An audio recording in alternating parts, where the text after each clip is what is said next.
ਇੱਕ ਓੰਕਾਰ ਸਤਨਾਮ। ਡਾਕਟਰ ਸੁਰਨ ਸਿੰਘ ਜੀ ਹੁਣਾਂ ਨੇ 20,000 ਕਿਲੋਮੀਟਰ ਚੱਲ ਕੇ ਸ੍ਰੀ ਗੁਰੂ ਨਾਨਕ ਦੇਵ ਜੀ ਦੀ ਜਿਹੜੀ ਹੈ 4 ਉਦਾਸੀਆਂ ਦੇ ਉੱਤੇ ਜਿਹੜੀ ਹੈ ਟੈਲੀਫਿਲਮ ਜਿਹੜੀ ਹੈ ਬਣਾਈ ਹੈ। ਇਹ ਤਕਰੀਬਨ 50-55 ਮਿੰਟ ਦੀ ਹੈ ਜੋ ਹੁਣ ਇੱਥੇ ਦਿਖਾਈ ਜਾਏਗੀ।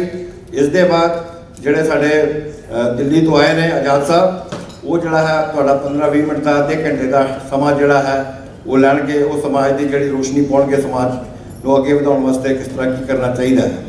तो सो अं प्रोग्राम चालू करना, उस ही जोड़ा एक प्रोग्राम जोड़े साढ़े गेस्ट आए हैं इन्हों असी सम्मान भी देना चाहांगे। तो सो पहला जोड़ा है असी जी पिक्चर है वो असी शुरू कर रहे हैं। डॉक्टर सुरन सिंह जी पास बेनती करांगे कि कृपा करके इतने एक मिनट आ जाए। डॉक्टर साहब थोड़ा सा अपने 2 वचनों के नाल आप जी को दसणगे। उसके बाद जोड़ा पिक्चर के बाद जी है वो प्रोग्राम जो बात करांगे। वाहिगुरू जी का खालसा वाहिगुरू जी की फतेह। कुछ भी कहने तो पहले मैं बहुत ही रिस्पैक्टेड साढ़े दुगल साहब जिन्हों तो हमेशा मैनू प्रेरणा मिलती रही है, मैं उन्होंने सब तो पहले धन्यवाद करके ही मैं कोई गल शुरू कराँगा। यह फिल्म बनाने का एक आदेश होया सी पटना साहब गुरुद्वारा मैनेजमेंट कमेटी तो।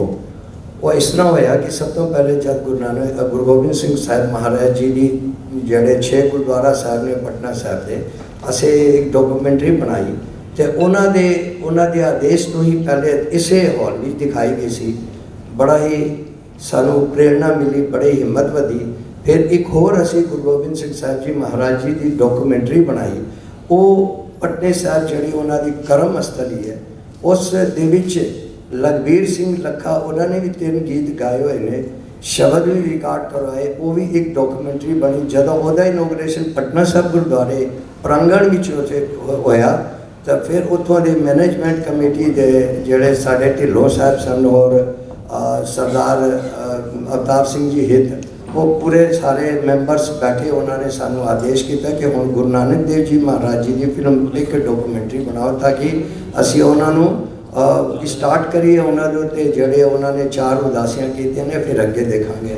तो फिर उन्होंने प्रेरणा तो उन्होंने आशीर्वाद तो असी फिर काम शुरू किया। तो लगभग असी 5.5 महीने ट्रैवल करते रहे, 20,000 किलोमीटर तो ज़्यादा का सफ़र किया। तो 11 स्टेट कवर किए। पाकिस्तान बॉर्डर सुल्तानपुर लोधी तो लैके असी ढाका भी गए, उत्थे भी शूट किया। उस तो बाद बंगाल आके फिर उड़ीसा भी शूट करके फिर यह बनी फिल्म। हुण आप जी के सामने वे इस फिल्म को आप दर्शन करो। गुरु नानक देव जी महाराज जी के जोड़े उपदेश जोड़े गुरुद्वारा साहब उन्होंने शब्द उच्चारण किए, जोड़े उपदेश दिते हैं वो तुसी देखोगे। और तुहाडा आशीर्वाद अगर प्राप्त होएगा, संगत का प्रेरणा मिलेगी। तो उन्होंने दूसरी उदासी जी सुल्तानपुर लोधी तो लैके अमरनाथ तक है, वो भी तुहाडे कृपा दे नाल, गुरु महाराज जी की कृपा दे नाल वो भी असी स्टार्ट करांगे। तुसी इस फिल्म में देखो, अपना आशीर्वाद दो। वाहिगुरू जी का खालसा वाहिगुरू जी।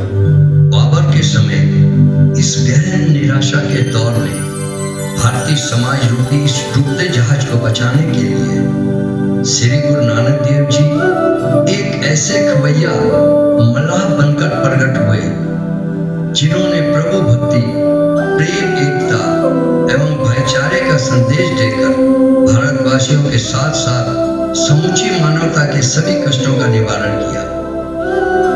गुरु नानक देव जी ने समूची मानवता और भारतीय समाज के लिए जो कार्य किए वो अत्यंत ही महत्वपूर्ण थे। वे भारतवर्ष के मुरझा चुके और सूखे हुए उपवन के लिए अनुकंपा की वर्षा, उजड़ चुकी फुलवारी के माली और दुख दर्द के साझीदार थे। इस उपवन को उन्होंने प्रभु भक्ति का संदेश देकर ऐसा पुष्ट किया कि उसमें राष्ट्रीयता, भातृयता, भक्ति और प्रेम के फल लगने शुरू हुए। उनका महान उद्घोष कृत करो, नाम जपो, वंड जपो। श्री गुरु नानक देव जी ने चारों दिशाओं में 4 यात्राएं की। जिन्हें सिख इतिहास में उदासी शब्द से नामकरण किया गया। सतगुरु जी महाराज जब पूर्व दिशा की ओर चले तो उन्होंने इस उदासी को सुल्तानपुर लोधी से आरंभ किया। गुरु नानक साहब महाराज जी सुल्तानपुर लोधी की धरती में आए और जहां आकर गुरु नानक साहब महाराज जी ने जो नवाब दौलत खां के मोदी खाने के मोदी बने। गुरु नानक साहब महाराज जी ने जहीं सबसे पहले बेबे नानकी जी के घर में आए। जिस घर में आए उसका नाम गुरुद्वारा गुरु का बाग है। इस स्थान का गुरु का नाम गोरखमता था। यहाँ गुरु जी की योगियों के साथ लंबी चर्चा हुई। जब गुरु नानक जी से उन्होंने पूछा, आप किसके शिष्य हैं, तो गुरु नानक जी ने इस शब्द का उच्चारण किया, तेरा अंत न जाना मेरे लाल जी हो, तेरा अंत न जाना मेरे लाल जी हो। इसी पावन स्थान पर 9वें पातशाह श्री गुरु तेग बहादुर साहब जी असम की तरफ यात्रा के दौरान ठहरे थे। श्री गुरु तेग बहादुर साहब जी ने इस स्थान को पूरब की संगत के नाम से सुशोभित किया। इसी स्थान पर साहब श्री गुरु गोबिंद सिंह जी ने प्रकाश धारण किया। यहाँ गुरुद्वारा जन्म स्थान तखत श्री हरमंदर जी पटना साहब शोभायमान है। एक दृष्ट कर संसार जाने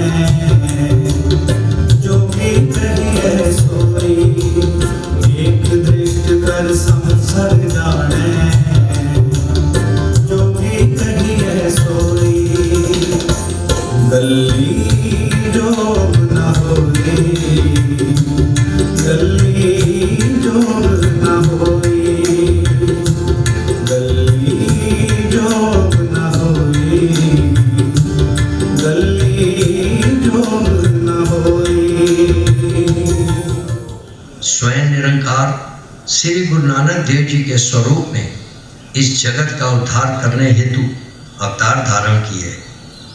गुरु नानक देव जी ने अपने समय में मानव जाति के लिए जो किया वह बहुत ही महत्वपूर्ण और अभूतपूर्व था। गुरु नानक देव जी ने प्रभु भक्ति, नाम स्मरण, प्रेम एवं भाईचारे द्वारा मानवता के सभी कष्टों के निवारण का उपदेश दिया। उम्मीद है आप जी जी टेली फिल्म है ये पसंद आई होगी। तो ये सारे ही बोले सोनाल बुला के डॉक्टर साहब का हौसला अफजाई करिए। बोले सोनिहाल। और नाल ही नाल असी डॉक्टर साहब नू स्टेज से बुलाना चाहांगे कि डॉक्टर साहब स्टेज से आ जाओ। नाल ही जिन्हों का आप जी नू सारे इंतजार भी है, पंथ के महान सेवक साढ़े भाई साहब भाई सरजीत सिंह जी आजाद साहब भी आए हुए हैं, जिहड़े कि आप जी बंगला साहब म्यूजियम वेख्या होगा बाबा बघेल जी के नाम से, उन्होंने इस वे डायरैक्टर ने, कृपा करके वो भी स्टेज पर आ जान। नाल ही साढ़े तख्त श्री हरमंदर जी पटना साहब के जनरल सकत्तर साढ़े इंद्रजीत सिंह जी वो भी आ जान। नाल ही साढ़े वेस्ट बंगाल के प्रधान तजिंदरपाल सिंह जी बन साहब वो भी आ जान। नाल ही नाल साढ़े परवल गुरुद्वारा कमेटी के बंगाल के पप्पू भाजी वो भी कृपा करके आ जान। और नाल ही असी बेनती करांगे भैन जी नूं श्रीमती दुग्गल जी, राजीव दुग्गल जी काफ़ी व्यस्त ने, वो कितने होर कितने काम गए हुए हैं, लेकिन उम्मीद है कि तुहाडे दर्शन करनगे। सो असीं भैन जी नूं भी बेनती करांगे कल दुग्गल जी नूं वो भी कृपा करके स्टेज पर आ जान। तो सब तो पहला असी सम्मान की जी है रूपरेखा जी है वो आप जी के सामने रखनी है। तो सब तो पहला मैं बेनती कराँगा साढ़े जसपाल सिंह जस्सू जी और लखविंदर सिंह जी प्रधान गोलवाड़ी गुरुद्वारा वो कृपा करके इतने आ जाए। नाल ही मनजीत सिंह जी गिल साहब जोड़ा है वो भी आ जाए। इन्हों जो इंद्रजीत सिंह जी कृपान देंगे ਜਾਤਰ ਮਹੀ ਤੇ ਸਾਡੇ ਕਰਦੇ ਨੇ। ਬੋਲੇ ਸੋ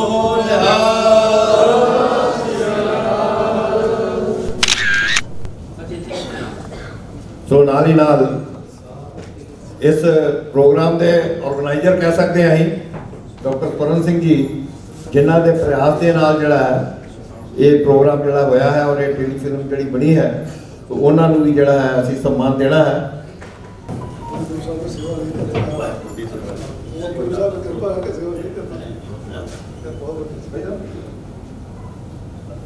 ਬੋਲੇ ਸੋ ਨਿਹਾਲ।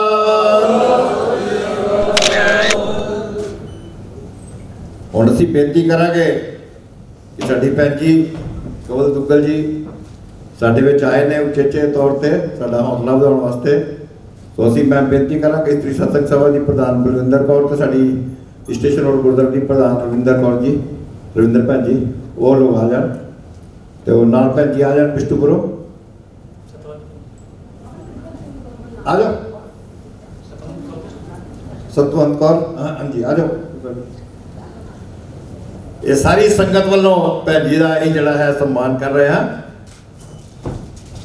ਬੋਲੇ ਸੋ ਨਿਹਾਲ। ਔਰ ਇਸ ਮੌਕੇ ਤੇ ਅਸੀਂ ਰਾਜੀਵ ਦੁੱਗਲ ਜੀ ਸਾਹਿਬ ਦਾ ਵੀ ਬਹੁਤ ਬਹੁਤ ਧੰਨਵਾਦ ਕਰਾਂਗੇ ਕਿ ਸਮਾਜ 'ਚ ਕਦੀ ਵੀ ਕੋਈ ਵੀ ਕਿਸੇ ਪ੍ਰਕਾਰ ਦਾ ਕੋਈ ਕੰਮ ਪੈਂਦਾ ਹੈ, ਉਹ ਭਾਵੇਂ ਅੱਜ ਉਹਨਾਂ ਨੂੰ ਇੱਕ ਗੱਲ ਹੋਰ ਤੁਹਾਨੂੰ ਦੱਸੀਏ, ਕਈਆਂ ਨੂੰ ਲੋਭ ਹੁੰਦਾ ਹੈ ਕਿ ਭਈ ਇਹ ਮੇਰੀ ਇੱਜ਼ਤ ਕਰੋ, ਮਾਣ ਕਰੋ ਤਾਂ ਮੈਂ ਕੰਮ ਕਰਨਾ ਹੈ, ਮੇਰੇ ਵਾਸਤੇ ਤੁਸੀਂ ਕੀ ਕਰ ਰਹੇ। ਮੇਰੇ ਖਿਆਲ ਨਾਲ ਜਮਸ਼ੇਦਪੁਰ 'ਚ ਦੁੱਗਲ ਸਾਹਿਬ ਇੱਕ ਐਸੇ ਵਿਅਕਤੀ ਨੇ ਜਿਹੜੇ ਕਹਿੰਦੇ ਪ੍ਰੋਗਰਾਮ ਕਰੋ ਮੈਂ ਨਹੀਂ ਆਉਣਾ, ਜੋ ਮਦਦ ਲੈਣੀ ਹੈ। ਇਹ ਸੱਚਾਈ ਤੁਹਾਨੂੰ ਦੱਸ ਰਿਹਾ। ਸੋ ਇਹਨਾਂ ਦਾ ਅਸੀਂ ਬਹੁਤ ਬਹੁਤ ਧੰਨਵਾਦ ਕਰਦੇ ਹਾਂ। ਅਸੀਂ ਭੈਣ ਜੀ ਨੂੰ ਫਿਰ ਜ਼ਬਰਦਸਤੀ ਕਹਿ ਕਵਾ ਕੇ ਕਿ ਭੈਣ ਜੀ ਤੁਸੀਂ ਤਾਂ ਕਮ ਸੇ ਕਮ ਆਓ, ਤੇ ਭੈਣ ਜੀ ਆਏ ਨੇ। ਸੋ ਇਹਨਾਂ ਦਾ ਅਸੀਂ ਬਹੁਤ ਬਹੁਤ ਅਸੀਂ ਧੰਨਵਾਦ ਕਰਦੇ ਹਾਂ। ਔਰ ਨਾਲ ਹੀ ਨਾਲ ਮੈਂ ਬੇਨਤੀ ਕਰਾਂਗਾ ਸਾਡੇ ਵੈਸਟ ਬੰਗਾਲ ਦੇ ਪ੍ਰਧਾਨ ਸਾਹਿਬ ਬਲ ਸਾਹਿਬ ਉਚੇਚੇ ਤੌਰ ਤੇ ਆਏ ਨੇ, ਸਾਡੇ ਕਦਮਾ ਗੁਰਦੁਆਰੇ ਦੇ ਪ੍ਰਧਾਨ ਸਾਹਿਬ ਬਲਦੇਵ ਸਿੰਘ ਜੀ, ਉਹਨਾਂ ਨੂੰ ਜਿਹੜਾ ਹੈ ਸ਼ਾਲ ਭੇਟ ਕਰਨਗੇ। ਬੋਲੇ ਸੋ ਨਿਹਾਲ। ਨਾਲ ਹੀ ਨਾਲ ਇਹਨਾਂ ਦਾ ਵੀ ਬਹੁਤ ਬਹੁਤ ਧੰਨਵਾਦ, ਕਲਕੱਤੇ ਤੋਂ ਚੱਲ ਕੇ ਆਏ ਨੇ। ਸੋ ਹੁਣ ਮੈਂ ਇਹ ਬੇਨਤੀ ਕਰਾਂਗੇ ਆਪਣੇ ਪ੍ਰਬੰਧ ਗੁਰਦੁਆਰਾ ਦੇ ਬੰਗਾਲ ਦੇ ਪੱਪੂ ਭਾਜੀ ਨੇ, ਸਾਡੇ ਸਭ ਤੋਂ ਵੱਡੇ ਗਾਰਜਨ ਸੱਭਰਵਾਲ ਸਾਹਿਬ ਸਾਡੇ ਸਾਹਮਣੇ ਬੈਠੇ ਨੇ, ਉਹ ਵੀ ਥੋੜੀ ਜਿਹੀ ਤਕਲੀਫ ਕਰਨ, ਇਹਨਾਂ ਨੂੰ ਆਸ਼ੀਰਵਾਦ ਆ ਕੇ ਦੇਣ। ਸੱਭਰਵਾਲ ਸਾਹਿਬ, ਇਹ ਸੱਭਰਵਾਲ ਸਾਹਿਬ। ਬੋਲੇ ਸੋ ਨਿਹਾਲ। ਆਏ ਸੌਰੀ ਇਹ ਦੱਸ ਤੋਂ ਗਲਤੀ ਹੋਈ ਛੋਟੀ। ਸਾਡੇ ਇੰਦਰਜੀਤ ਸਿੰਘ ਜੀ ਪਟਨਾ ਸਾਹਿਬ ਦੇ ਜਨਰਲ ਸਕੱਤਰ ਨੇ, ਉਹ ਘਰ ਦੇ ਨੇ ਇਸ ਕਰਕੇ। ਬੋਲੇ ਸੋ ਨਿਹਾਲ।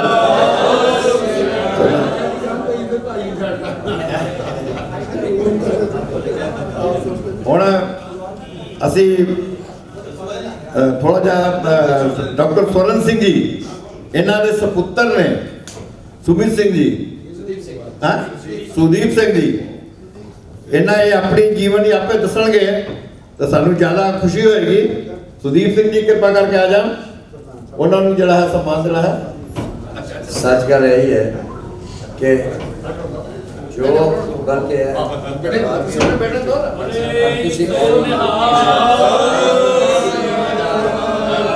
इस सारे प्रयास, इस सारे प्रयत्न का सच विच अगर कोई असली हकदार है तो सुदीप सिंह अवल है।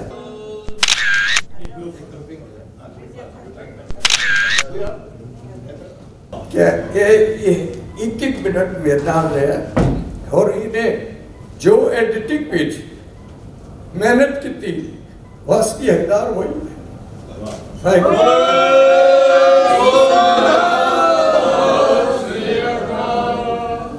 और हमारे बीच में पत्रकार बंधु लोग भी आए हैं, तो हमारे अंजलि साहब भी आए हुए हैं, साथ में नानक पाजी है, रविंद्र भाटिया जी है, उनका भी जो है हम लोग अपने समाज की ओर से बहुत बहुत धन्यवाद करते हैं कि आप लोग यहाँ पर आए हैं। तो आपका भी तहे दिल से धन्यवाद, और जितने भी लोग आए हैं उनका भी धन्यवाद। और हम लोग अब डॉक्टर साहब से अनुरोध करेंगे, ये कहेंगे उसके बाद लास्ट में जड़ा है साढ़े आजाद साहब जड़े ने वो 15 ਮਿੰਟਾਂ ਵਾਸਤੇ ਰੋਸ਼ਨੀ ਪਾਉਣਗੇ ਸਮਾਜ ਉੱਤੇ, ਸਮਾਜ ਨੂੰ ਕਿਸ ਤਰ੍ਹਾਂ ਅੱਗੇ ਵਧਾਈਏ ਉਹ ਸਭ ਦੱਸਣਗੇ ਉਹ। ਸੋ ਹੁਣ ਅਸੀਂ ਡਾਕਟਰ ਸਾਹਿਬ ਨੂੰ ਬੜਾ ਬੇਨਤੀ ਕਰਾਂਗੇ। एक कमी रह गई सी मेरे ध्यान विच है, और यह सारे जड़ा प्रोग्राम इन्होंने किया है साढ़े शैलेंद्र वीर जी होनी असलियतदार है भी है।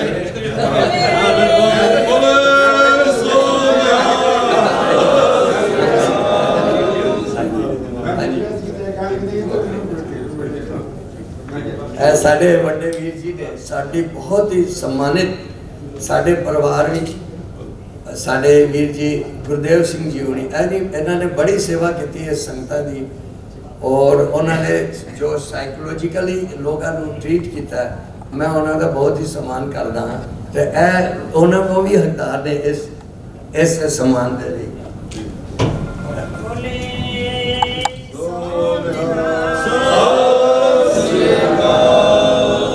साडे डीएस सफरवाल साहब साडे गार्जियन बोले सो निहाल।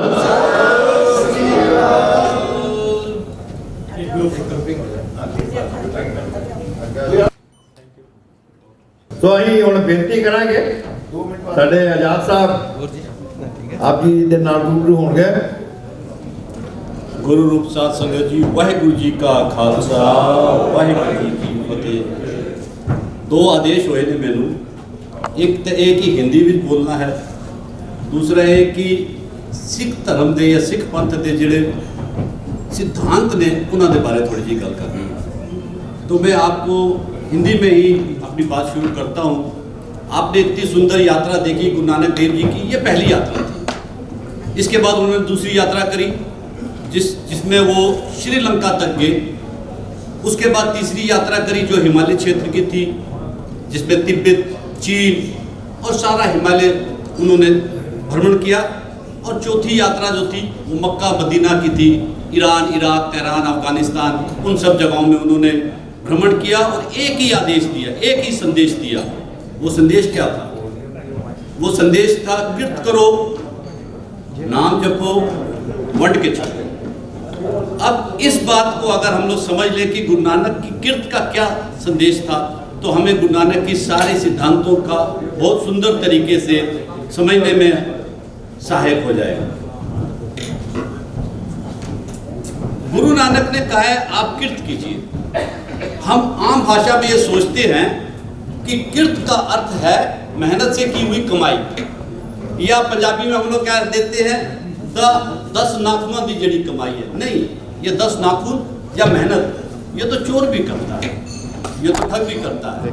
हर आदमी जो गलत काम करता है वो भी मेहनत करता है। नहीं, मेहनत नहीं। इस बात को समझ लीजिए, गुरु नानक देव जी की कीर्त का अर्थ था कि आपकी कमाई में किसी से ठगा हुआ नहीं होना चाहिए, आपकी कमाई में किसी से छीना हुआ नहीं होना चाहिए, और आपकी कमाई में किसी से मांगा हुआ नहीं होना चाहिए। मांगना, छीनना और ठगना ये वर्जित है। इन तीनों को छोड़ के जो भी आपने कीर्त करी है, जो भी आपने कमाई करी है वो पुण्य है, और उसमें से आपको बांटना है। दान नहीं देना। दान देने से आदमी दानी बन जाता है और लेने वाला भिखारी बन जाता है। दाता तो एक है, सबका दाता राम है। हम क्या कर सकते हैं? हम बांट सकते हैं, शेयर कर सकते हैं। बांटने से क्या आती है? बराबरी आती है। आप अपने दोस्त से, अपने भाई से, अपने मित्र से बांट सकते हो, दान नहीं दे सकते, और उस प्रभु का नाम जपो। अब ये कीर्त के 3 मुख्य हैं, एक है छीनना, एक है ठगना और एक है मांगना। ये क्यों मना करा? ये इसलिए मना करा कि हिंदुस्तान जो एक महान देश था जिसकी 25,000 साल की परंपरा थी, और ये तो कहा जाता है कि 5-6 हजार साल पहले से हम लोग उतने विकसित हो गए थे, उतने सिविलाइज थे कि दुनिया बहुत पीछे थी हमसे। तो उसका पतन क्यों हुआ? उसका पतन इस कारण से ही हुआ। एक मनु ऋषि थे। ऋषि का मतलब होता है वो जिसने कुछ रिसर्च की हो, जिसने कुछ खोजा हो। जैसे पतंजलि महाराज ऋषि थे, उन्होंने योग खोजा। तो वो जो मनु महाराज ऋषि थे, उन्होंने क्या खोजा? उन्होंने समाज की व्यवस्था के लिए एक सिद्धांत खोजा। उन्होंने कहा समाज के अंदर पैसा कौन पैदा करता है? पैसा कहाँ से पैदा होता है? धन की जो उत्पत्ति है वो कहाँ होती है? आज भी हम इस बात को जानते हैं कि जो मनी है, जो वेल्थ है, वो जनरेट होती है दो जगहों पे, मैन्युफैक्चरिंग एंड सर्विस। जो उत्पादन करते हैं और जो सेवा करते हैं। जो उत्पादन करते हैं और जो सेवा करते हैं वही पैसा पैदा करते हैं। तो वही समाज का मूल है, वही समाज का सेंटर है, वही समाज का केंद्रीय बिंदु है। तो उनकी प्रोटेक्शन करनी थी। उस जमाने में उत्पादन किस चीज का होता था? उत्पादन होता था कपड़े का, तो जुलाहा हो गया, बुनकर हो गया। उत्पादन होता था मिट्टी के बर्तनों का, तो कुम्हार हो गया। उत्पादन होता था चमड़े के सामान का, तो चमार हो गया। इसी तरीके से जितने आप उत्पादन बोल दीजिए, लोहे का हुआ लोहार हो गया, सोने का हुआ सुनार हो गया, ऐसे हो गया। और सर्विस मतलब दूसरों की सेवा। तो सेवा क्या थी? किसी को नाव में पार करा दिया, किसी को दूध चौके दे दिया, किसी के घर में सफाई कर दी, किसी का कूड़ा उठा दिया, किसी के बाल काट दिए, किसी को तेल लगा दिया, किसी की सेवा कर दी। तो ये जितने थे, ये दो तरह से काम करते हैं। एक अपने ध्यान से और दूसरा अपने हुनर से। आपके पास हुनर होगा और आपका ध्यान होगा तो आप जो भी उत्पादन करेंगे वो बढ़िया होगा। अगर केवल हुनर है और आपका ध्यान नहीं है तो भी चीज अच्छी नहीं बनेगी। और आप बहुत ध्यान से बना रहे हैं और आपके पास हुनर ही नहीं है तब भी आप कुछ नहीं बना पाओगे। हमारी बहनें जानती हैं, बुनाई करने के टाइम में अगर हुनर है और ध्यान है तो अच्छी होगी, अगर दोनों में से एक नहीं है तो अच्छी नहीं होगी। तो उस जो मनु महाराज थे, उन्होंने ये कहा कि जब सारा पैसा यहीं पर पैदा होता है तो इनकी इन दोनों चीजों को हमने बढ़ाना है। किसको? हुनर और ध्यान को, कंसंट्रेशन एंड टैलेंट। तो उन्होंने इसके बढ़ाने के लिए क्या करा? इनका टैलेंट, इनका हुनर बढ़ेगा अगर बाप का काम बेटा करेगा, सुनार का काम सुनार का बेटा करेगा, लोहार का काम लोहार का बेटा करेगा, बुनकर का काम बुनकर का बेटा करेगा। तो बाप से उसके अंदर वो गुण आ जाएंगे। और इसका ध्यान नहीं बढ़ना चाहिए। ध्यान नहीं बढ़ेगा। ध्यान क्यों बढ़ता है? ध्यान इसलिए बढ़ता है कि मैंने जो उत्पादन किया मैं उसको बेचूंगा कैसे, और पैसे का रखूंगा कैसे, अपनी सुरक्षा कैसे करूंगा, इन सब बातों से ध्यान बढ़ता है। तो उन्होंने कहा कि ऐसी व्यवस्था बना दी जाए कि ये जो 60% आदमी उत्पादन और सर्विस कर रहे हैं, इनका ध्यान के ना बटे, इनकी मार्केटिंग करने के लिए, इनके बनाए हुए सामान को बेचने के लिए 15% आदमी रख दिए जाएंगे जो केवल और केवल व्यापार करेंगे। उनका काम होगा सबसे सामान खरीदना और सबको बेचना। उनको वैश्य कह दिया। अब जब आपने धन कमा लिया तो आपको अपनी सुरक्षा की चिंता होने लग जाएगी। तो वो चिंता भी आपकी ना हो तो 15% आदमियों का ये काम कर दिया कि वो आपकी रक्षा करेंगे छतरी की तरह। तो वो छतरी हो जाएंगे। उनका काम ही होगा सारे समाज को सुरक्षा देना। और जो 5 साल से लेकर 14 साल की उम्र होती है जब आदमी हुनर सीखता है, वही उम्र होती है पढ़ने लिखने की। तो इनको पढ़ने लिखने की जरूरत नहीं है, इनको अपना हुनर सीखना, क्योंकि ये हुनर से कमाएंगे। तो इनकी पढ़ाई, इनकी लिखाई का काम कौन करेगा? तो बाकी 15% आदमी ये होंगे जो सिर्फ पठन पाठन करेंगे, ज्ञान लेंगे और सारे समाज को ज्ञान देंगे। ज्ञान कहाँ से लेंगे? वेदों से। एक वेद पढ़ेंगे, वेदी बन जाएंगे। 2 वेद पढ़ेंगे, द्विवेदी बन जाएंगे। 3 वेद पढ़ेंगे, त्रिवेदी बन जाएंगे। और 4 वेद पढ़ेंगे तो चतुर्वेदी बन जाएंगे। उनकी जात उनकी विद्या पे, इनकी जात इनके हुनर पे, और क्षत्रिय की और वैश्य की जात उनके कर्मों पे कि कितना बड़ा वीर है और कितना वो पैसे को संभाल सकता है। इस तरीके से उसने व्यवस्था बना दी। इस व्यवस्था के कारण क्या हुआ? हमारे देश की हर चीज पूरी दुनिया में अव्वल होगी, नंबर 1। हम हीरे के काम में नंबर 1, सोने के काम में नंबर 1, कपड़े के काम में नंबर 1, चमड़े के काम में नंबर 1, पीतल के काम में नंबर 1 आज भी हो गए उसी के कारण, क्योंकि सारा ध्यान उन्होंने अपनी मैन्युफैक्चरिंग पे लगाया। अब ऐसा था कि अगर एक इंसान एक गिलास 1 रुपए में बनाता है, उसकी लागत 1 रुपये आती है, तो उसको बाजार में जाके कितने का बिकना चाहिए था? कम से कम 5 रुपए का, ताकि 1 रुपया लागत, 1 रुपया बनाने वाले की मेहनत, 1 रुपया जिसने बेचा उसकी कमीशन, 1 रुपया जो सुरक्षा देगा उसको, और 1 रुपया जो इनको ज्ञान देगा उसको। तो सारे समाज में 1-1 रुपया दिया जाएगा और 1 रुपया बच भी जाएगा उसको दोबारा बनाने के लिए। तो सारा समाज एक समान होगा। जो पैसे का जो हिसाब रखते थे, जो वैश्य थे, उनका एक और धर्म था कि पैसा एक ऐसी चीज है जैसे हमारे शरीर में खून। अगर खून पांव के नाखून से लेकर सिर की चोटी तक चलता रहे तो शरीर स्वस्थ, पर अगर एक ब्लॉकेज आ जाए तो रोगी। इसी तरीके से पैसा गरीब से लेके अमीर से अमीर तक के हाथों में घूमता रहेगा तो समाज स्वस्थ रहेगा। अगर कहीं पर पूंजीवाद हो गया, ब्लॉकेज होगी मनी की, तो समाज बिखर जाएगा। अब ये सिस्टम चला 3-4 हजार साल तक चला। जैसे हर सिस्टम चलते चलते कुछ बिगड़ जाते हैं, इसमें भी कुछ रुकावटें आ गई। रुकावटें कहाँ आई? पहली रुकावट आई जो खरीदने वाले थे उनके पास।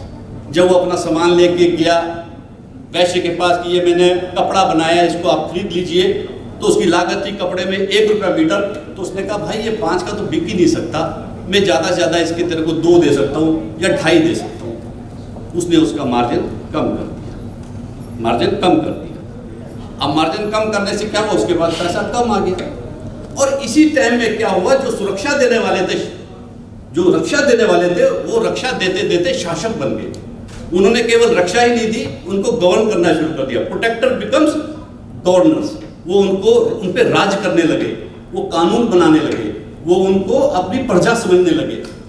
जैसे आपने एक चौकीदार रखा अपने घर के बाहर कि मेरे घर की सुरक्षा करो, चौकीदार इतना मजबूत हो गया कि उसने आपको गवर्न करना शुरू कर दिया कि आप 2 बजे के बाद बाहर नहीं निकलोगे, 4 बजे के बाद अंदर नहीं आओगे, और मुझे 2 रुपये नहीं, मुझे 200 रुपया दोगे। तो उसने अपने मन का उनसे टैक्स लेना शुरू कर दिया कर के रूप में। पहले ने क्या करी थी, ठगी। 5 देने थे 2 दिए, ठगी की। दूसरे ने क्या करा, छिनताई कर ली, ताकत के बल पे उनसे अपने मन पसंद धन छीन लिया। तो अब उनके पास जो 2.5-2 रुपए थे, उसमें से भी वो 1 रुपया ले गया। तो इनके पास इतना पैसा भी नहीं था कि 2 टाइम की रोटी खा सके या पूरे कपड़े पहन सके। गरीब हो गए, अति गरीब हो गए। तो इनका ब्राह्मण के पास जाके ज्ञान लेने का जो था जरूरत, वो खत्म हो गई। पैसा ही नहीं था तो उसको देते क्या जाके। अब वैश्य को भी पैसा मिल रहा है, क्षत्रिय को भी पैसा मिल रहा है, ब्राह्मण को पैसा नहीं मिल रहा। ब्राह्मण तो बुद्धिमान था, उसने कहा ये क्या हो गया, मेरे पास तो पैसा आ नहीं रहा, तो मेरे पास पैसा कैसे आएगा। तो उसके पास पैसा ऐसे आएगा कि उसने एक जरूरत पैदा की। क्या जरूरत पैदा की कि भगवान के नाम पे मांगना शुरू करा। कैसे मांगना शुरू करा? इंसान को डरा के। एक स्वर्ग है, एक नर्क है। स्वर्ग का चित्रण आप सबने देखा होगा, क्या है, अप्सराएं घूम रही हैं, दूध की नदियां बह रही हैं, जो खाने को है मिल रहा है, सब कुछ आनंद ही आनंद है। और एक नर्क है, जहाँ क्या किया जा रहा है, काटा जा रहा है, तला जा रहा है, भुना जा रहा है, कष्ट ही कष्ट है। इन दोनों जगह पर कौन पहुंचाएगा? तुमको तो आता नहीं पाठ पठन, तुम तो पूजा पाठ करते नहीं, मैं करता हूँ, मैं तुम्हें पहुंचाऊंगा। कैसे पहुंचाऊंगा? मुझे पैसा दो। बिल्ली मार दी, अरे इतना पवित्र जानवर मार दिया, सीधा नरकों में जाओगे। तो क्या करूं ब्राह्मण जी, सोने की बिल्ली बना, दान कर। किसको? गरीब को? नहीं नहीं, ब्राह्मण। तेरे पिताजी का देहांत हो गया, मुझे तो लग रहा नरकों में जा रहा है। कैसे जाएगा स्वर्गों में? एक दूध देती गाय दान कर। किसको? जिसके घर में छोटा बच्चा दूध पीने वाला है? नहीं नहीं, ब्राह्मण को। तो उसने हर तरह से धर्म को क्या करा, पैसा बनाने का साधन बना लिया। अब जबकि उसने जो ज्ञान दिया, कहां से लेना था? पहले उसने वो ज्ञान सारा लेना था वेदों से। तब तो वेदी दुर्वेदी त्रिवेदी बनता, क्योंकि सारा ज्ञान वेदों में। गुरुवाणी भी कहती है मोली धरती मोले आकाश, द्वितीय मोले चारों वेद। तो वेदों में था सारा ज्ञान। तो जब वो ज्ञान जो वेदों के अंदर था वो देना ही नहीं था, वो ज्ञान देना था जो अपने मन से उत्पन्न करना था, तो वेद पढ़ने की जरूरत खत्म हो गई। तो उसने अपने मन से ज्ञान देना शुरू कर दिया, तो वेद पढ़ने छोड़ दिए। तो जो वेदी का बेटा था वो वेदी तब बनता जब वो एक वेद पढ़ लेता, पर वो वेदी का बेटा भी लोहार की तरह बाप के नाम से वेदी बन गया।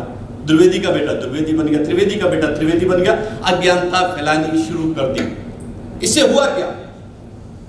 इससे हुआ ये कि वो जो वर्ग था वो पूर्ण रूप से निर्धन हो गया, गरीब हो गया, अति गरीब हो गया, गंदा रहने लग गया, उससे बदबू आने लग गई, वो सारी जितनी बुराइयां थी उसके अंदर आनी शुरू हो गई।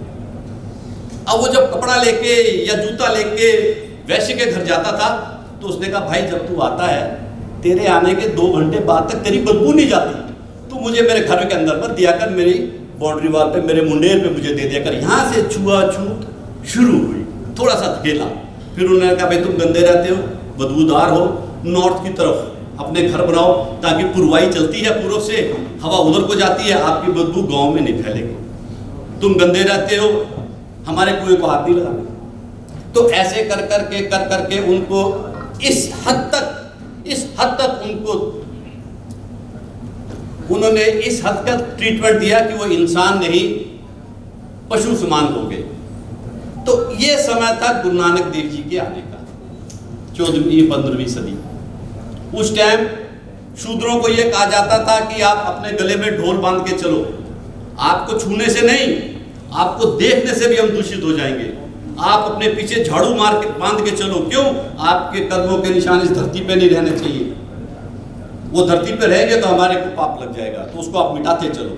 ऐसे समय में गुरु नानक देव जी आए, उन्होंने कहा ये सिस्टम बनाया गया था बहुत अच्छा था, पर अब ये करप्ट हो गया है, इसमें दूषित हो गया है। दूषित होने का कारण ये था कि 3 तरह की ताकतें होती हैं, money power, muscle power, brain power. तो एक के पास मनी पावर आ गई जो वैश्य था, दूसरे के पास मसल पावर आ गई जो क्षत्रिय था, तीसरे के पास ब्रेन पावर थी जो ब्राह्मण और पंडित था। तो ये बेचारे किसी पावर के साथ नहीं थे, केवल टैलेंट और हुनर और ध्यान था इनके पास, तो इनको उन्होंने दबाया। गुरु नानक ने कहा नहीं, अब इस सिस्टम को बंद करना पड़ेगा, अब एक नया सिस्टम देना पड़ेगा। नया सिस्टम क्या दिया उन्होंने? 4 वर्ण एक वर्ण है, चारों वर्णों को मिला के उन्होंने कहा एक वर्ण बनाना पड़ेगा। मानस की जात सब है, एक है पहचान दो। क्यों? अगर किसी एक का साथ देते तो फिर तीनों के साथ उसकी थोड़ी सी नफरत रहती। तो उन्होंने कहा नहीं, खालस मनुष्य वो है जो सुबेरे ब्राह्मण है, पूजा पाठ अपने आप करेगा, वेद पढ़ेगा, गुरबानी पढ़ेगा, वो ब्राह्मण है। अपनी रक्षा खुद करेगा, शस्त्र रखेगा, अपनी भी रक्षा करेगा, दूसरों की भी रक्षा करेगा, वो क्षत्रिय है। अपना व्यापार करेगा, अपना कारोबार करेगा, वो वैश्य है। और लोगों के जूते साफ करेगा, उनके जूते बर्तन धोएगा, वो शूद्र है।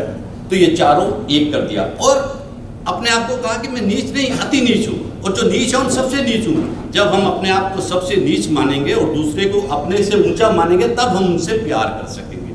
तो गुरु नानक की सारी फिलॉसफी एक बात पे है कि इंसानियत से प्यार करो, किसी आदमी के अंदर भेदभाव मत करो, किसी की जात से उससे नफरत मत करो। मानस की जात सबको क्या करनी है? एक पहचानी है।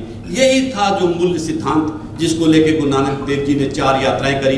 कहीं जाकर ठगने वाले को पकड़ा, कहीं जाकर छीनने वाले को पकड़ा, कहीं जाकर मांगने वाले को पकड़ा, और उनको ये समझाया कि ये जो कर्म आप कर रहे हो, ये कर्म झूठे कर्म है, सच्चा कर्म ये है, उस प्रभु का नाम जपो, और जो आपको प्रभु ने दिया है वो अपनी मेहनत से, किर्त से कमाओ। और जिनके पास नहीं है, जिनसे तुमने कई हजार सालों तक छीन लिया है और जो बिल्कुल निर्धन हो गए हैं, उनके साथ अपने इसको बांटो। तो ये नई फिलॉसफी गुरु नानक ने दी। 208 साल लगे गुरु नानक देव जी को ये सारी फिलॉसफी कंप्लीट करके इंसान को खालस बनाने की, और उनको 10 जामों में का समय लगा। तो वो जो जोत थी गुरु नानक की, वही 10 जामों में चली। हम कभी कभी कह देते हैं ये गुरु अंगद देव जी ने कहा, ये रामदास जी ने कहा, नहीं, वो गुरु नानक नहीं कहा, वो खुद कहते हैं। ये वाणी किसकी है? गुरु नानक की है। हाँ, पहले महल्ले में थी या चौथे महल्ले में थी, पर है गुरु नानक की वाणी। तो गुरु नानक ने वो वाणी सारी दी, और गुरु गोविंद सिंह जी ने जब देखा कि हमारी शिक्षा इन्होंने पूर्ण रूप से ले ली, तो उनका टेस्ट लिया, उनका इम्तिहान लिया, और जो जो टेस्ट में पास हुए उनको कहा ये खालस हैं, ये पूर्ण रूप से इंसान हैं, और ऐसे ही इंसान होने चाहिए। उसके लिए उन्होंने एक और बात कही कि आपको ये बड़ा काम करने के लिए 2 चीज़ों की जरूरत है। एक आपके पास शक्ति होनी चाहिए और एक आपके पास ज्ञान होना चाहिए। एक आप संत होने चाहिए, एक आप सिपाही होने चाहिए। अगर आप संत हैं, आपके पास ज्ञान है, तो आप किसी से साथ दुर्व्यवहार नहीं करोगे, आप किसी के साथ मिसबिहेव नहीं करोगे। और अगर आपके पास शक्ति है तो कोई आपके साथ नहीं कर सकेगा। तो उन्होंने हमें संत सिपाही बनाया और ये कहा कि आप प्रण लो, कि आप इस बात को हमेशा मानोगे। प्रण क्या था? अमृत एक प्रण था, जो प्रण ये बताता है हमें कि हमें बाणा धारण करना है, बाणा जो हमें शक्तिशाली बनाता है, और हमने बाणी पढ़नी है, बाणी जो हमें ज्ञानवान बनाती है। ये बाणा और बाणी, संगत और पंगत, सेवा और सिमरन, ये दोनों बातें इस चीज़ को कहती है कि हमारे पास शक्ति भी होनी चाहिए, ज्ञान भी होना चाहिए, दूसरों के को करने की सेवा भी होनी चाहिए, और हमारे अंदर सबके लिए प्यार होना चाहिए, किसी के लिए नफरत नहीं होनी चाहिए। नफरत तब होती है जब हम लोगों के बीच में भेदभाव पैदा करते हैं। मैं अमृतधारी हूँ, ये अमृतधारी नहीं है। मैं अंग्रेज हूँ, गोरा हूँ, ये काला है। मैं अमेरिकन हूँ, ये रशियन है। जब हम क्लासिफिकेशन करते हैं तो क्लासिफिकेशन से केवल और केवल नफरत फैलती है। तो उन्होंने कहा क्लासिफिकेशन नहीं करना। क्या मानना है? मानस की जात को एक मानना है। अव्वल अल्लाह नूर पाया कुदरत के सब बंदे। एक नूर से हम सब पैदा हुए हैं, तो फिर कोई अच्छा और कोई बुरा कैसे हो सकता है? आज मेरे को ये भी आदेश हुआ कि आज की थोड़ी सी बात करूं। आज क्या हो गया है? आज नहीं, कई 100 सालों से ये चला आ रहा है कि धर्म के नाम पे हमने नफरत फैलाना अपना एक और बड़ा धर्म समझ लिया है। हम ये कहते हैं कि जब तक हम स्टेज से किसी दूसरे की बुराई नहीं कर लेंगे, अपने आप को अच्छा साबित नहीं कर पाते हैं।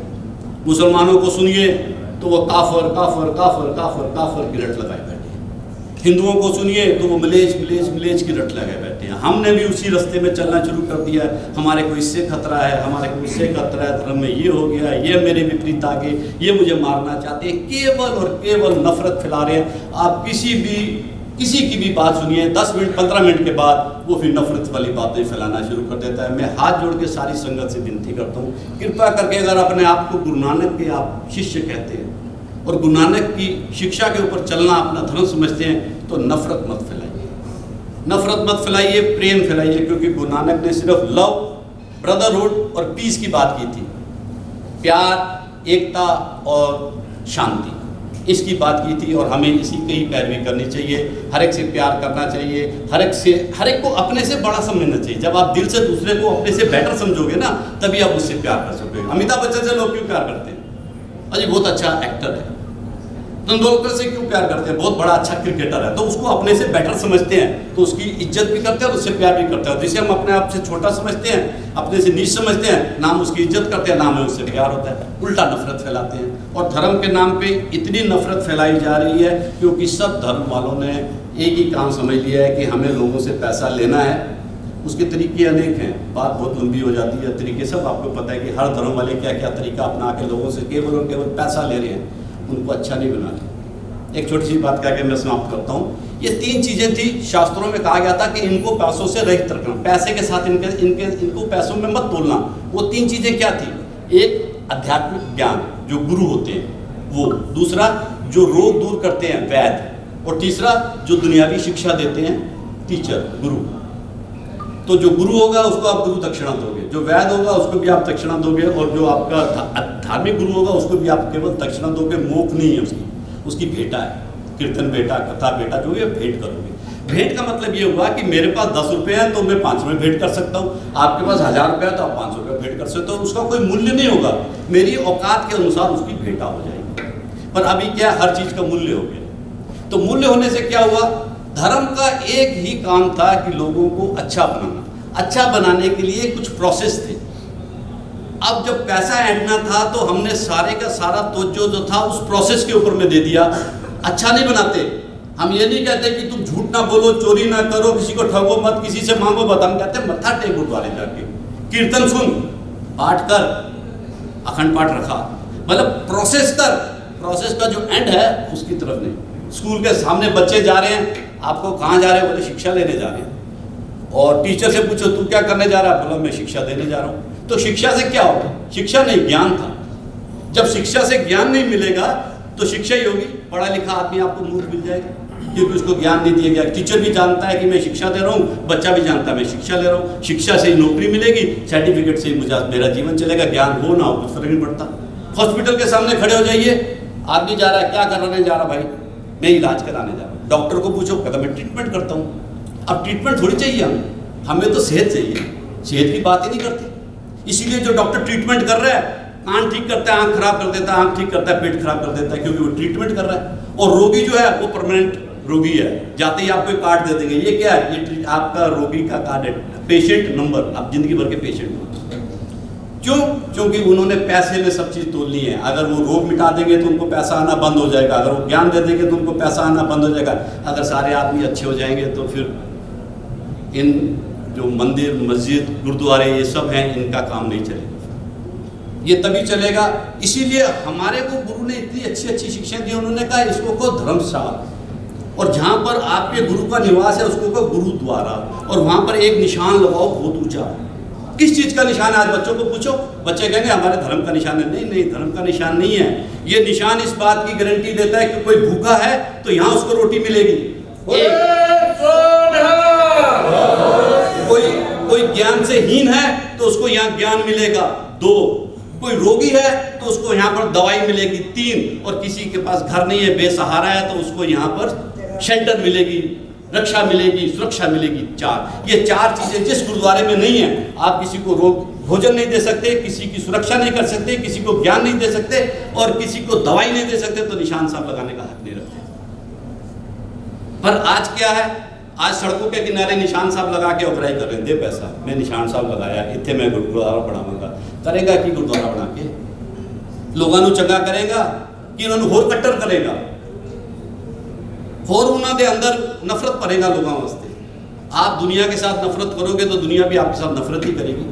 आज हमने कोरोना काल में लोगों की सेवा करी। आज गुरुद्वारों में एक बात बताऊं मैं आपको कि एक ही चीज़ हमारे पास बच गई है सिर्फ, वो है लंगर। क्योंकि रहने के भी हम पैसे लेने लग गए, ज्ञान देने की स्कूलों की भी हम फीस लेने लग गए, और दवाई के जो डॉक्टर बैठे उसके भी पैसे लेने लग गए। एक ही चीज़ हमारे पास बची है, जिस दिन वो खत्म हो जाएगी हम भी खत्म हो जाएंगे, वो है लंगर। गुरु का लंगर, जिसके पैसे नहीं ले रहे, फ्री दे रहे हैं। और इसी के कारण पूरे विश्व में हमारा नाम हुआ कि ये एक समाज है जिसने कोरोना काल में इतनी सेवा करी। 3-4 महीने पहले की बात है, इंग्लैंड में एक केस हुआ। कोरोना काल में बेचारा गरीब हो गया, उसके पैसे सारे लुट गए, उसके पास खाने को नहीं था, उसने रोटी चोरी कर ली। तो वहाँ की पुलिस तो तेज है, उसने फटाफट पकड़ लिया, पकड़ के मजिस्ट्रेट के सामने ले गए। $10 का उसको फाइन हुआ, $10 दे दी तो 10 दिन जेल। तो उसने $10 दे के अपनी जमानत कराई। तो जाते टाइम उसको मजिस्ट्रेट, वहाँ कोई सरदार नहीं था, मजिस्ट्रेट भी अंग्रेज था, चोर भी अंग्रेज था, वकील भी अंग्रेज था।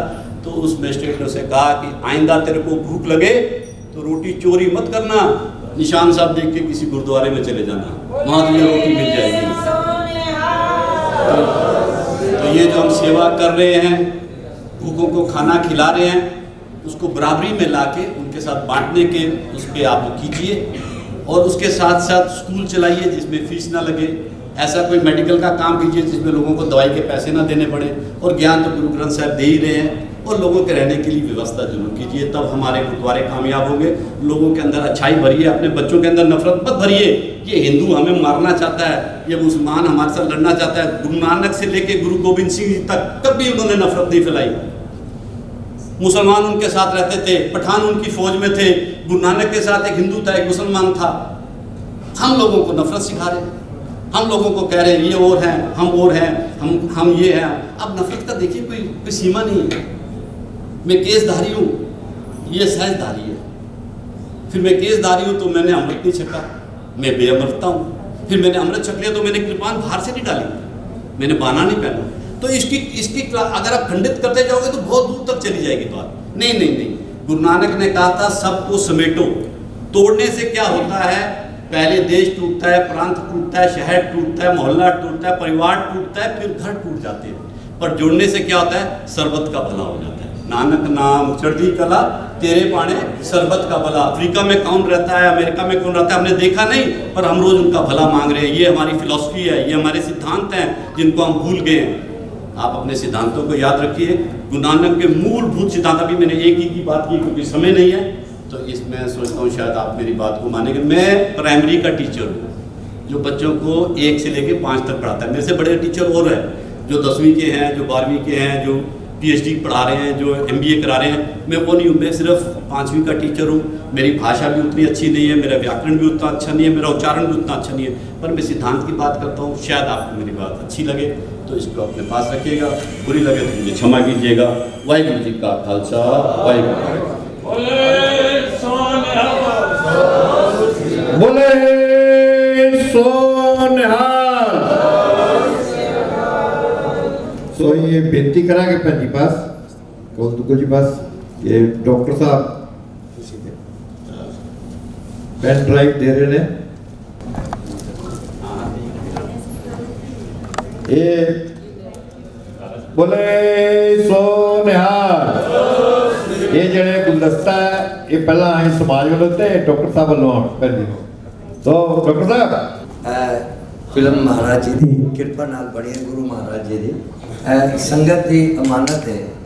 हुक्म होया मैंने वीर जी उन्होंने गुरु शैलेंद्र वीर जी उन्होंने यह उन्होंने जिथे उन्हें आदेश करेंगे उसे सेवा पहुँचांगे, और इन्होंने भी असी पेन ड्राइव दे देंगे ताकि जिथे इन्होंने जरूरत हो उन्होंने। बहुत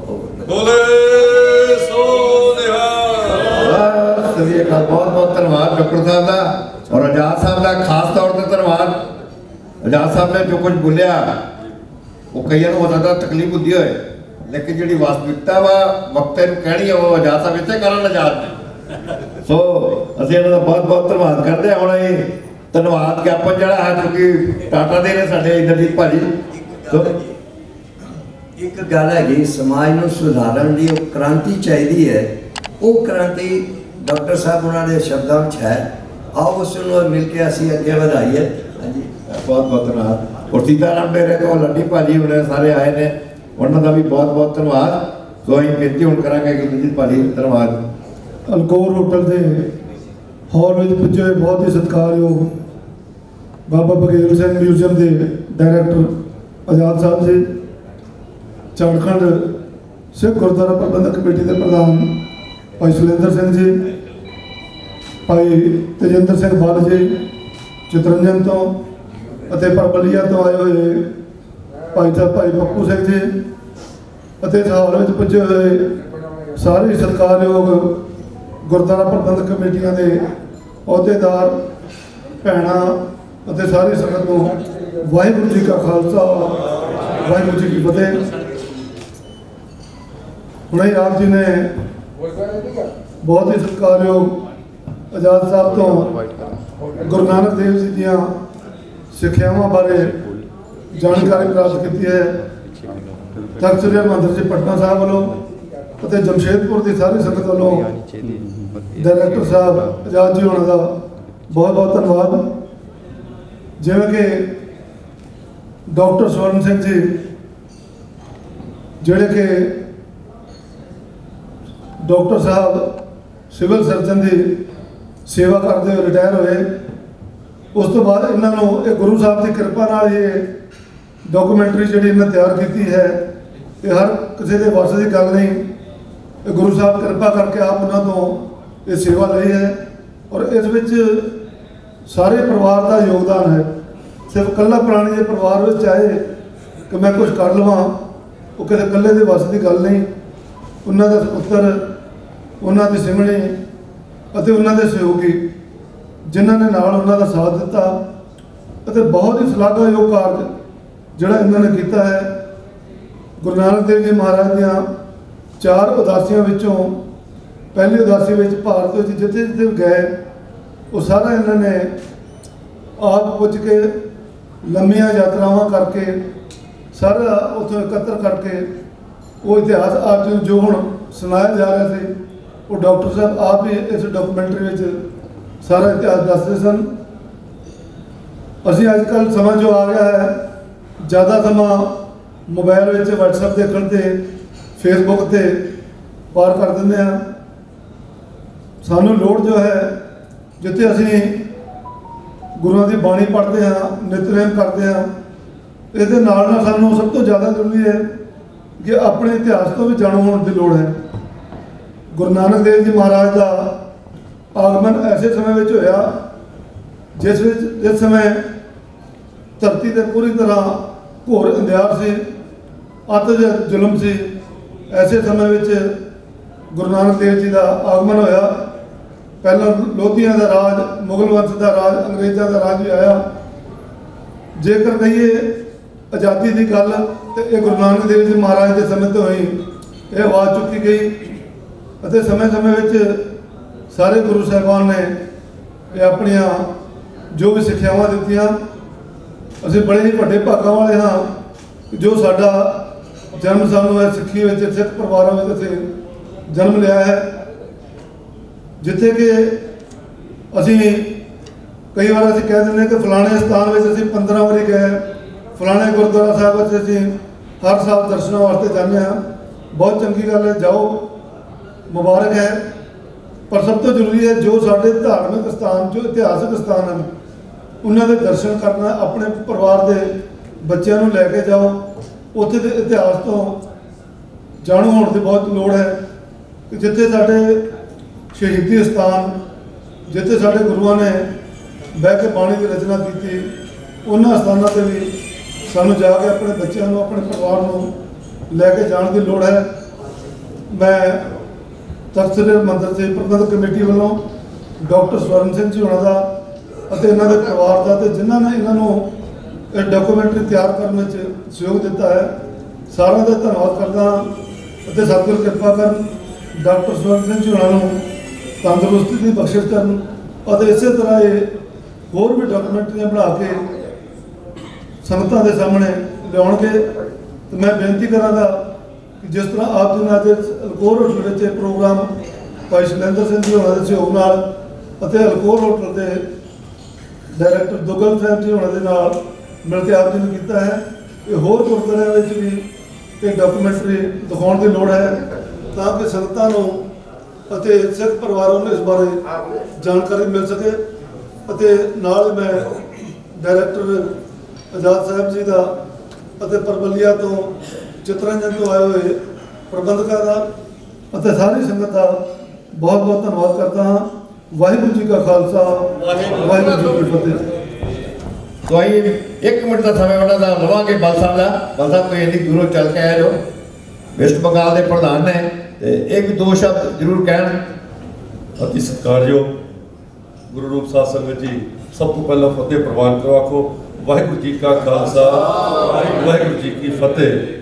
बड़ी ही विद्वता भरपूर आप जी ने साहिब श्री गुरु नानक देव जी जो साडे जगत गुरु ने उन्हों की पहली उदासी बारे फिलोसफिकल जो एंगल सी उन्हों का जिस फिलोसफी को लैके गुरु नानक साहब चले ने इसे करके उन्होंने जगत गुरु कहा जाता। हर पक्ष हर धर्म हर हिस्से उन्होंने अपने ज्ञान के द्वारा जड़ा ज्ञान का दौर सी उस टाइम उसनों ओवरकम करके अपनी ज्ञान की जड़ी छड़ी सी उहदे नाल सब नूं मानवता कल्याण किया उन्होंने। और अज दे इस प्रोग्राम दे विच जिहड़ी आप जी की हाज़री है सब तो ज़्यादा जिहड़ी हाज़री साडी मातावां भैणां दी आ मातृ शक्ति का प्रतीक है। और विशेष करके नौजवान पीढ़ी, क्योंकि मैं काफ़ी दिनों तो तकरीबन 15 साल तो गुरु घर के प्रबंध के नाल जुड़िया हाँ और मेरी ये पुरजोर कोशिश होंदी है कि जिथे असी बजुर्गी नूं अपने गुरु घर के प्रबंध का जो जिम्मा सौंपते हाँ उत्थे ही उन्होंने तजर्बे के नाल सानू एनर्जेटिक यूथ और नौजवान पीढ़ी नूं भी शामिल करने की लोड़ आ। विशेष करके मेरी ये मंग होंदी आ कि 60-40 की रेशियो सानू गुरुद्वारे के प्रबंध के नाल सानू ये नौजवान पीढ़ी नूं जोड़ना पड़ेगा। वरना आप जी ने आज जो देखा है ये एक प्रचार का माध्यम है। कई चीज़ां असी भी नहीं जानते सी जड़ियाँ इस इलैक्ट्रॉनिक माध्यम के द्वारा असी समझने की कोशिश की है। और आप जी जानते हो हमेशा नवीनीकरण किसी भी माध्यम का होना बड़ा जरूरी है, नहीं तो ठहराव आ जाता है और वो रुकावट पैदा होती है। और आने वाले दिनों अज भी सानू देखने को मिलता है कि असी उसारी दे विच जो सुंदरीकरण किया है गुरु घरां दा उस मुकाबले असी प्रचार के माध्यम का नवीनीकरण नहीं किया। और अज भी साडे जिहड़े प्रचारक ने किन्ने महंगे ने तुलनात्मक रूप दे विच और साडे प्रचारकों की जिहड़ी आर्थिक अवस्था है वो बड़ी दयनीय है। सानू इलैक्ट्रॉनिक प्रचार का माध्यम जो अज वरत्या गया इत्थे आप जी ने देखा किन्ने सुचारू ढंग नाल। और आप जी ये सोचोगे कि प्रचार का माध्यम की होएगा, भाषा की होएगी, लैंग्वेज की होएगी। सब तो वड्डी गल सीखण दी आ कि गुरु नानक साहब ने कित्थों तो विश्व के किन्ने वड्डे दायरे के अंदर जाके प्रचार किया तो उन्हां दी भाषा की होई होगी, उन्होंने किस भाषा जाके मक्के मदीने ज्ञान दिता हो, अफगानिस्तान जाके किहड़ी भाषा ज्ञान दिता हो, बांग्लादेश जाके किहड़ी भाषा ज्ञान दिता हो और साडे बंगाल की धरती साडी पूरी भारत जाके किस भाषा ने ज्ञान दिता हो। ज्ञान की कोई भाषा नहीं होंगी। सब तो पहली गल है कि सानू नौजवान पीढ़ी को प्रबंध के नाल जोड़न की इस करके भी लोड़ है कि सानू इन्हां माध्यम नूं वरतना आ जाए और असी अपने प्रचार का जो दायरा है वो दूसरे धर्मां तक पहुँचाइए। वरना साडे प्रचारक आके गुरुद्वारे साडे सिखां नूं ही प्रचार का माध्यम वरत के चल जाते हैं और असी अद्धी गल जानते हुंदे हां। और खास करके अज मैं आजाद साहब का विशेष धन्यवाद करांगा कि उन्होंने जिहड़ा फिलोसॉफिकल एंगल दिता है गुरु नानक साहब की शिक्षा का, शायद इस एंगल को आप सारे बंदे उन्नी खूबसूरती ना वाकिफ नहीं होंगे। ये फिलोसॉफिकल एंगल जिहड़ा है बड़ा इंटरस्टिंग होता है क्योंकि इतिहास तो तकरीबन सिख के घर जन्मे आ सानू माड़ा मोटा पता ही होता है। तो ये एंगल को टच करने की और इन्हें फ्लोरिश करने की लोड़ है। और विशेष धन्यवाद डॉक्टर स्वर्ण सिंह जी का जिन्होंने ये वॉलंटरीली ये प्रपोजल एक्सैप्ट किया है कि इन्हों की इस फिल्म का प्रचार न सिर्फ सिख धर्म के अंदर बल्कि बाकी धर्मों के अंदर भी किया जाए। और चूंकि अज साडे इत्थे विशेष तौर पर तख्त श्री पटना साहब जो साडे सर्वोच्च तख्त अकाल तख्त तो बाद पटना साहब के तख्त के जनरल सैकटरी हैं और विशेष करके ये खिडारी भी रहे हैं और बड़ा सपोर्टिंग नेचर है इन्हों का। और मैं एक बेनती इन्हों को करना चाहुंदा हाँ कि साडी मातृशक्ति मातावां और भैणां दा योगदान भी साडे गुरु घर के प्रबंधों के होना चाहिए। और विशेष करके प्रचार के मैं ये नहीं कहना ਕਿ ਜਿਹੜੇ ਕਾਬਿਲ ਨਹੀਂ ਹੈ ਉਹਨਾਂ ਨੂੰ ਮੌਕਾ ਦਿੱਤਾ ਜਾਏ। ਜਿਸ ਤਰ੍ਹਾਂ ਸਾਡੀ ਗੁਰੂ ਨਾਨਕ ਸਾਹਿਬ ਦੀ ਬਾਣੀ ਹੈ ਕਿ ਤਿਸ ਕੋ ਮੰਦਾ ਆਖੀਏ ਜਿਤ ਜੰਮੇ ਰਾਜਾਨ, ਤੇ ਉਹਨਾਂ ਨੂੰ ਉਹਨਾਂ ਦਾ ਸ਼ੇਅਰ ਜਿਹੜਾ ਹੈ ਪ੍ਰਚਾਰ ਦੇ ਵਿੱਚ, ਅਹੁਦੇਦਾਰੀ ਦੇ ਵਿੱਚ, ਪ੍ਰਬੰਧ ਦੇ ਵਿੱਚ ਮਿਲਣਾ ਚਾਹੀਦਾ ਹੈ। ਸਾਨੂੰ ਜੇ ਕੀਰਤਨੀਏ ਦੇ ਤੌਰ ਤੇ ਨਹੀਂ ਤੇ ਤਖਤ ਸਾਹਿਬ ਦੇ ਉੱਤੇ ਘੱਟ ਤੋਂ ਘੱਟ ਅਰਦਾਸੀਏ ਦੇ ਤੌਰ ਤੇ ਕਿਸੇ ਭੈਣ ਨੂੰ ਮੌਕਾ ਮਿਲਣਾ ਚਾਹੀਦਾ ਹੈ, ਔਰ ਉੱਥੇ ਘੱਟ ਤੋਂ ਘੱਟ ਕੀਰਤਨ ਦੇ ਵਿੱਚ ਉਹਨਾਂ ਨੂੰ ਆਪਣੀ ਹਿੱਸੇਦਾਰੀ ਮਿਲਣੀ ਚਾਹੀਦੀ ਹੈ। ਉਹਨਾਂ ਦਾ ਐਲੀਜੀਬਿਲਟੀ ਕ੍ਰਾਈਟੇਰੀਆ ਉਹ ਜੋ ਜ਼ਰੂਰ ਫੁੱਲਫਿਲ ਕਰਨ। ਜੇ ਉਹ ਫੁੱਲਫਿਲ ਕਰ ਸਕਦੇ ਹੋਣ, ਸਾਡੇ ਹਰ ਇੱਕ ਤਖਤ ਦੇ ਉੱਤੇ ਭੈਣਾਂ ਨੂੰ ਵੀ ਬਰਾਬਰ ਦਾ ਪ੍ਰਚਾਰ ਦਾ, ਅਰਦਾਸ ਕਰਨ ਦਾ, ਕੀਰਤਨ ਕਰਨ ਦਾ ਔਰ ਬਾਕੀ ਸਾਰੇ ਜਿਹੜੀ ਹੈ ਗੁਰੂ ਸਾਹਿਬ ਦੀ ਬਾਣੀ ਨੂੰ ਪ੍ਰਸਾਰਨ ਦਾ ਮੌਕਾ ਮਿਲਣਾ ਚਾਹੀਦਾ। ਇਹ ਬੇਨਤੀ ਤਵੱਜੋ ਦੇ ਕੇ ਜੋ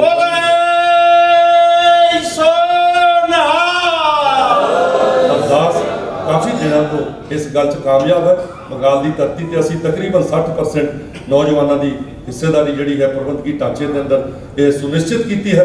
ਔਰ ਮੈਂ ਚਾਹੁੰਦਾ ਹਾਂ ਕਿ ਸਾਡੇ ਇਸ ਪੂਰਬੀ ਭਾਰਤ ਦੇ ਅੰਦਰ ਬੰਗਾਲ, ਬਿਹਾਰ, ਝਾਰਖੰਡ ਔਰ ਪੱਛਮੀ ਬੰਗਾਲ ਨੂੰ ਮਿਲਾ ਕੇ ਇੱਕ ਵੱਡੀ ਸੰਸਥਾ, ਇੱਕ ਵੱਡਾ ਪ੍ਰਬੰਧਕੀ ਢਾਂਚਾ ਤਿਆਰ ਕੀਤਾ ਜਾਵੇ ਤਾਂ ਕਿ ਸਾਡੀ ਆਪਣੀ ਪੰਜਾਬ ਤੋਂ ਦੂਰ ਰਹਿਣ ਦੇ ਬਾਵਜੂਦ ਇੱਕ ਏਕਤਾ ਵੀ ਤਗੜੀ ਹੋਵੇ ਔਰ ਸਾਨੂੰ ਇੱਕ ਦੂਸਰੇ ਨਾਲ ਆਪਣਾ ਤਾਲਮੇਲ ਬਿਠਾਉਣ 'ਚ ਵੀ ਇਹ ਸਹਿਯੋਗੀ ਹੋਵੇ।